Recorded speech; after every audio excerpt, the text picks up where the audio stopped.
For many years, I felt like God couldn't use me, and I didn't even feel like I had any gifts or talents. So I would see how God would use other people all the time for different things in ministry, mission trips, outreach, and I felt like I was disqualified because of the things that I had gone through in my past and dealing with depression, anxiety, and just things that happened to me. Even though I knew I was forgiven, I just felt like I was a mess. I didn't have any giftings or talents or anything that God could use.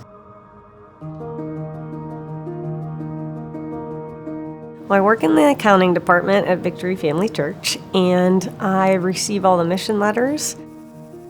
Many times when I read them, I just became very excited about what God was doing in the missionaries and in those countries. And there were times through the years that I would just feel so badly about the people in other countries who don't have very much.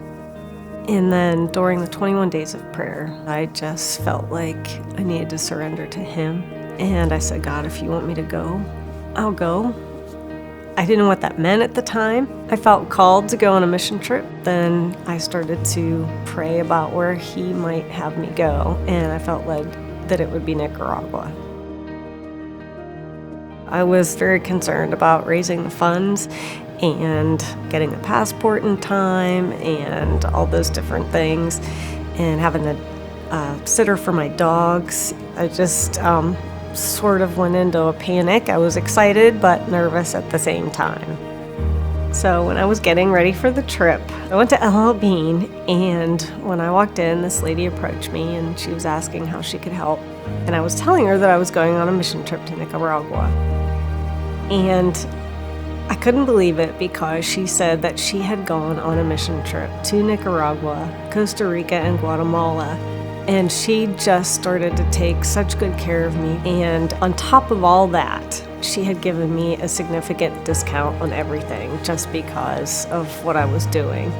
Then as far as the finances, there was at least 14 people that had donated for my trip. And there was $573 that I had left to raise. And I have an older sister, and we don't talk too often. And I haven't seen her in a couple years. But she had texted me Sunday night. She said, "Congratulations on your trip." And my sister had paid the whole $573 for me. And it's just been overwhelming to me in a good way because I have seen God constantly come through and be faithful with confirmations from the big things, with the money, to the smallest little details. And it seems like every time I start to doubt or feel anxious, He does it again.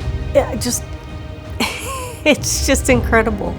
And what I'd like to encourage people with is that if you're considering going on a mission trip, if God's laid it on your heart, it's okay if you're nervous. It's okay if you're scared. But I would encourage you to just do it, because as soon as I stepped out in faith, God showed up, and He keeps showing up, and He keeps convincing me that, yes, this is what I want you to do, and that I have a purpose for you to go and to be there. And so while I am nervous, I'm starting to get very excited about making an impact and a difference in Nicaragua.